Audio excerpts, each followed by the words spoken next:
Alright, in the mixed module we talked about the Pythagorean theorem and its converse, and today we're going to dive into that a little bit more in this lesson and all throughout module 7. But first I want to start with these three triangles. What could you do with this first triangle? We know it's a right triangle, so because it's a right triangle by that square there on the legs, then we can find the missing side. What about these two triangles? They have all the side lengths provided, but we could use the converse to see if they actually are right triangles. So we're going to be looking at those. You would fill in all the sides into the Pythagorean theorem like we did in one of the lessons in the mixed module. But today we're going to specifically jump into this and talk about the side lengths. So here we go. Number one, okay, so these are not drawn to scale, they are just here. So number one, you're going to write an equation to allow you to determine the length of the unknown side of a right triangle. So across from the right angle is C.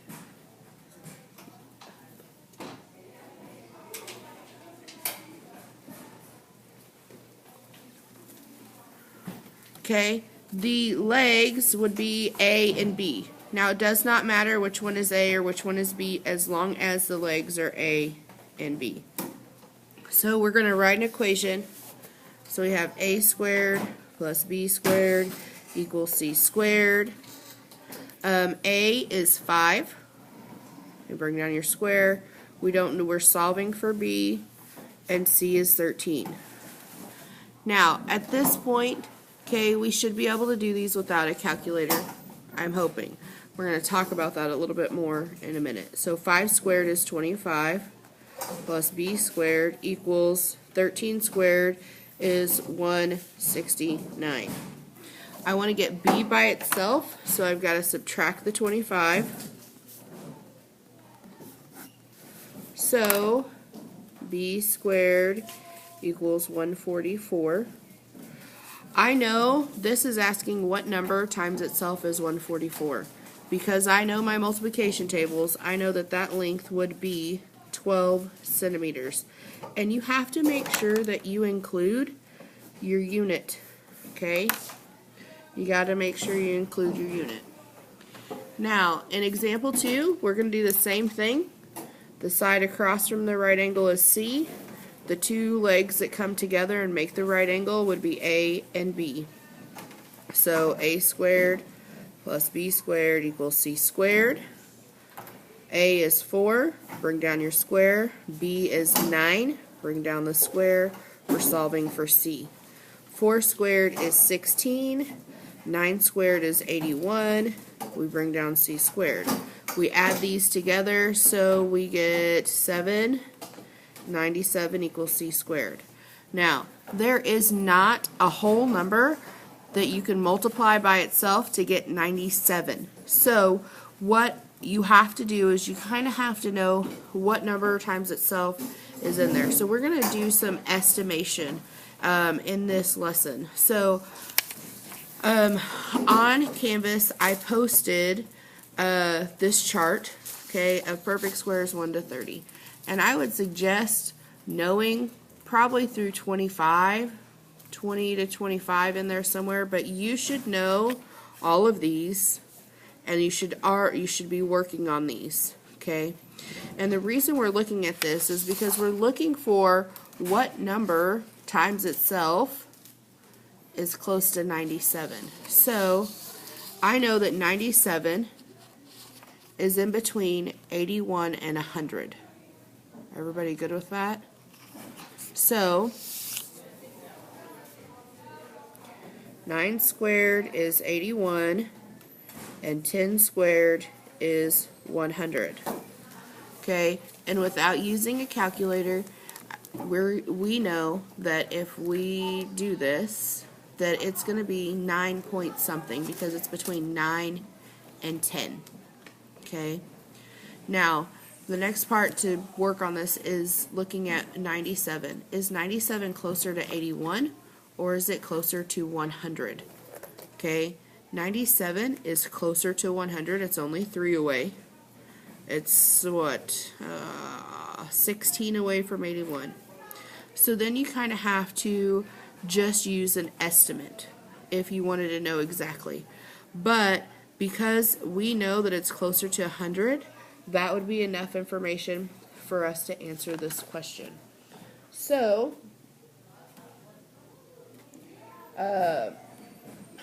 if c squared were 81, the answer would be 9.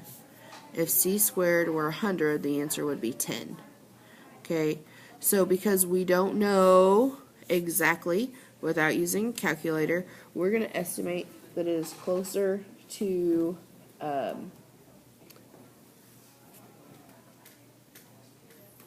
10. Okay, so I would write, what do I want to write here? Since 97 is between 81 and 100, those are perfect, what we call perfect squares, comma,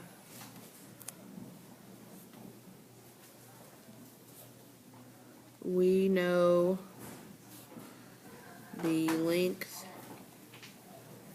has to be between 9 and 10.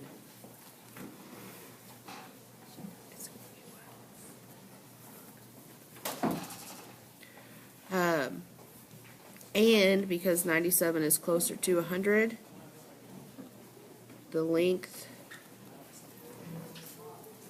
will be closer to 10 than 9. Okay. Example 3.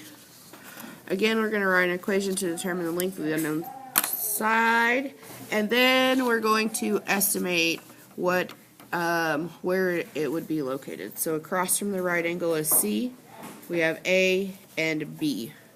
Okay, so A squared plus B squared equals C squared. We have 3 squared, 8, we bring down a square, C squared, 9 plus 64 equals C squared. This will be 73 equals C squared. There is not a whole number times itself that equals 73. If we look at our list, 8 times 8 is 61, 9 times 9 is 81. So 8 squared is 64, 9 squared is 81. Is 73 closer to 64 or is 73 closer to 81? So this would be 9. Okay, so to here is 9. To here is 8. So it's almost right in the middle. Okay. So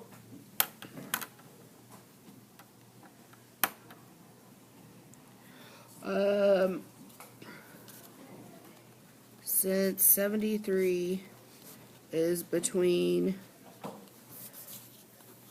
the perfect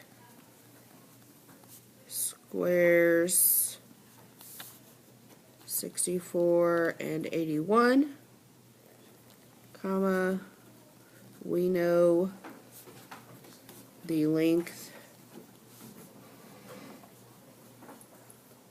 of the hypotenuse must be between 8 and 9. The hypotenuse length is closer to 81 then 73.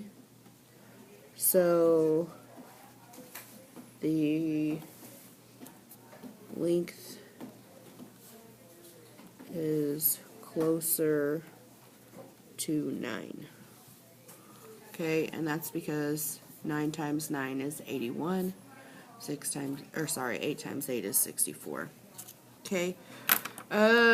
Example 4. Example 4 is a little bit crazy, but we can do it. In the figure below, we have an equilateral triangle with a height of 10 inches. What do we know about the equilateral triangle? Well, a couple things about equilateral triangles. We know that all the angles are equal. Okay, the other thing we know about equilateral triangles is that all the side lengths are equal. So if I go ahead and let this side be x, and this side would be x, and this side would be x. Okay? Now, we know the hypotenuse length is x. We know that one of the legs is 10. We need to know this side. Well, if we look at this part over here is half of the whole thing. So this would be half of x, or x over 2, and this would be x over 2. Okay? So then we would see that across from the right angle is C. This would be A, and this would be B. So if I draw this out, x, 10 inches, right angle, x over 2. Okay? So now we're going to work this out. So we have a squared plus b squared equals c squared. A, b, c, so x over 2 squared plus 10 squared equals x squared. So if we square this, we would have x over 4 plus 100 equals x squared. X squared over 4.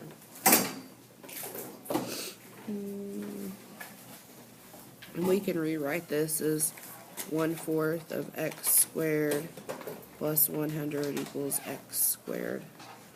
Okay, and we want to move the x's to the same side, so I would subtract 1/4 x squared here and 1/4 x squared here, and I'd get 100 equals 3/4 x squared.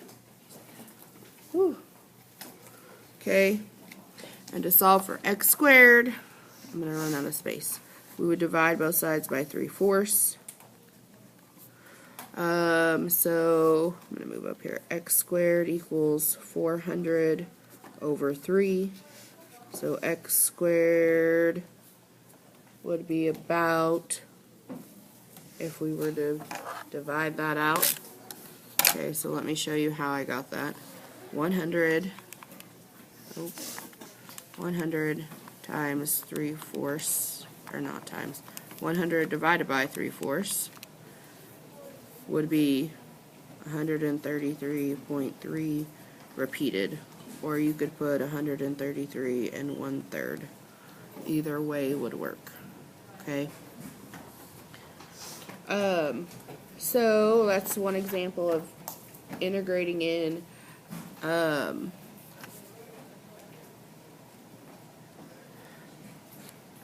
this. Then we would estimate.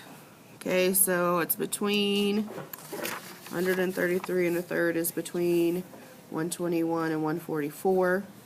So it's between 11 and 12.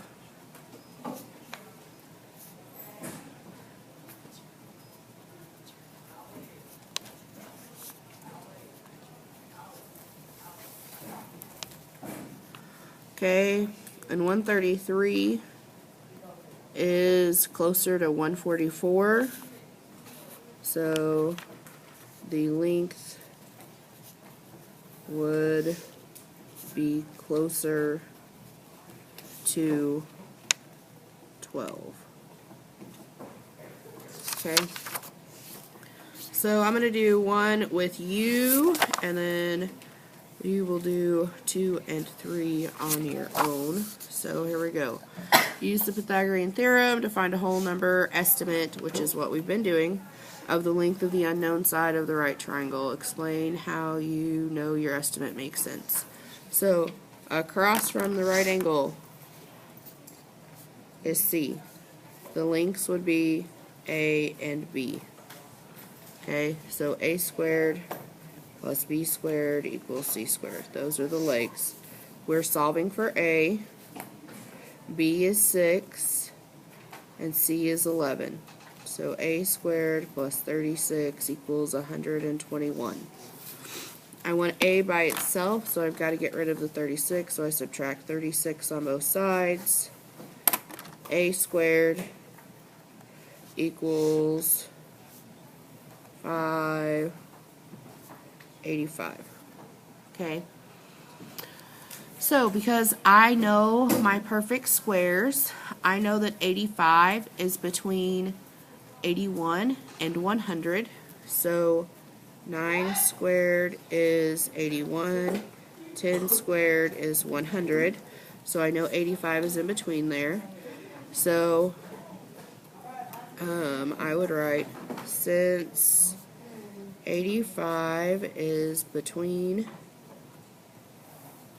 the perfect squares 81 and 100, the length is between 9 and 10.